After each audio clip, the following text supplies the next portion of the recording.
ওকে, so আমি কুটনির বাড়ি থেকে ফিরে এসেছি। লক্ষ্মী পুজো জমজমাট হয়েছে, কিন্তু মার এক্ষুনি একটা সাদমা লাগতে চলেছে। কেন জাস্ট তোমরা ওয়েট করো। ও মা, বলছি যে আমি এখন বেরোচ্ছি। কোথায় যাবি?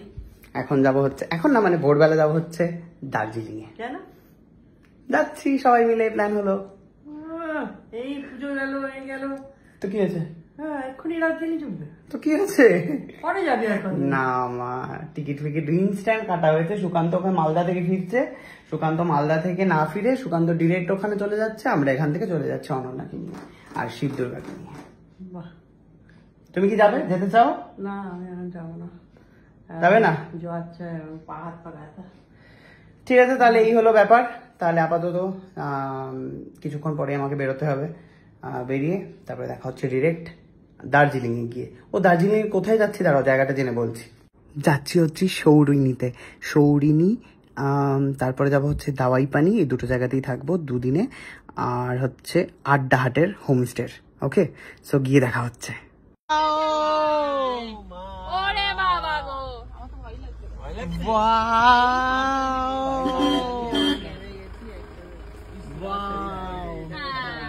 Just feel like wow. মানে আমরা এখানে কিছুদিনই থাকবো, একদিন মেবি, বাট একটা অসাধারণ ভাইবস নেচারের মধ্যে, গাছের তলায়, পাহাড়ের মধ্যে, মানে খুব।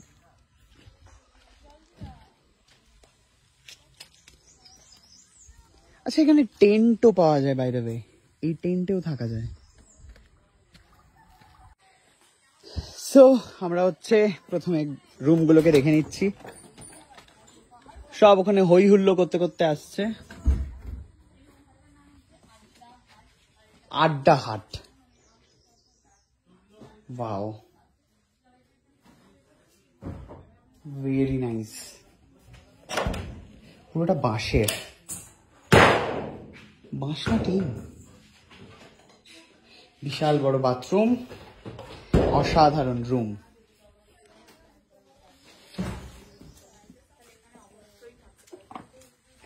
আয় রে, আয় আয়, স্বাগত জানানোর জন্য দাঁড়িয়েছি আমি। পাধারো মাহারে দেশ। এটা কি আমাদের রুম? বাথরুম গুলো সুন্দর, এখানে বন্ধু বান্ধব নিয়ে আসি ভাই, তিনটেই আমাদের রুম। কি সুন্দর সবকটা। আমরা বেসিক্যালি পুরো রিসর্টটা বুক করে ফেলেছি, খুব সুন্দর ভাই। এখানে সন্ধ্যেবেলা যদি এই চেয়ার গুলোতে বসে একটু পাহাড় ফাহাড় দেখি, দিনটা তো জুড়িয়ে যাবে দেখছি।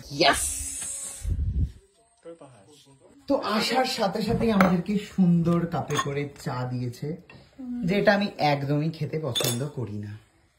তো কফিটা কোথায়? তুই আসার আগে বলে দিয়েছিস দার্জিলিং টি। হ্যাঁ, আসার আগে কফির কথা বলে দিয়েছিলি। খাই না আমি চা। এখানে আসলে তো চাই খেতে হবে। পাহাড়, দার্জিলিং মানেই টি, ঐতিহ্য এখানকার। খাবো? হ্যাঁ, এই দেখ, তো খা। খাই না চা। ঢালবো কি ঢালবো না? এই দেখ। খেতে হবে, আমি খেয়ে নেবো। বাহ, ঢাল ঢাল, তাহলে খাই একটু। বেশি তেলাতে পারবো না চা খাওয়ার জন্য। দার্জিলিং টি খাওয়ার জন্য লোকে মরে। না তেলালে কি করে ও খাবে? লোকে মরে। এতটা ভাই খাবো না, আমি জাস্ট এক চুমুক দিয়ে টেস্ট করবো। দার্জিলিং টি খাওয়ার জন্য লোকে মরে। চিনি দিবি একটু? পিওর দার্জিলিং। চিনি কি দেয় নাকি দেয় না চায়? দেয় না, তুই খাস না। চা খাসনি কেন জীবনে? জীবনে খাইনি চা ভাই। আরে ও তো জাস্ট বিদেশ থেকে ফিরেছে। বিদেশের লোকে ব্রিটেনে তো কফি এই চাই খায়। দেখিস আবার চা খেলে পাপ লাগতে পারে। কেন? বেদবাদের। বেদবাটা কে? তুই ভগবানের নাম করে পাপ কাটিয়ে ভগবানের উদ্দেশ্যে দিয়ে তারপরে খাস। কেন, কি শুয়োর নাকি এটা যে পাপ লাগবে? দেখিস চোখের বালি চা খেতে গেলে কিরকম করতো? বাবা সিনেমায় চলে গেছে। প্রথমবার আমি হচ্ছে, মানে প্রথমবার না, আমি দুধ চায় দু একবার টেস্ট করেছি, ওই যে নচিকেতার চা খেয়েছি, বাট লিকার চা আমি জীবনে খাইনি। লিকার চা আমি জীবনে খাইনি, বাট কাপটা অসাধারণ। এটা তোমাদেরই চাটা? চাটা আমাদের নিজস্ব নয়, আমরা কি চা বাগান থেকে নিয়ে ওখান থেকে আমরা প্রসেস করে তারপর এখান থেকে, মানে এটা সেল করা যায়? আমার কাছে প্যাকেট আছে। দেখাও দেখাও দেখাও, প্যাকেট দেখো।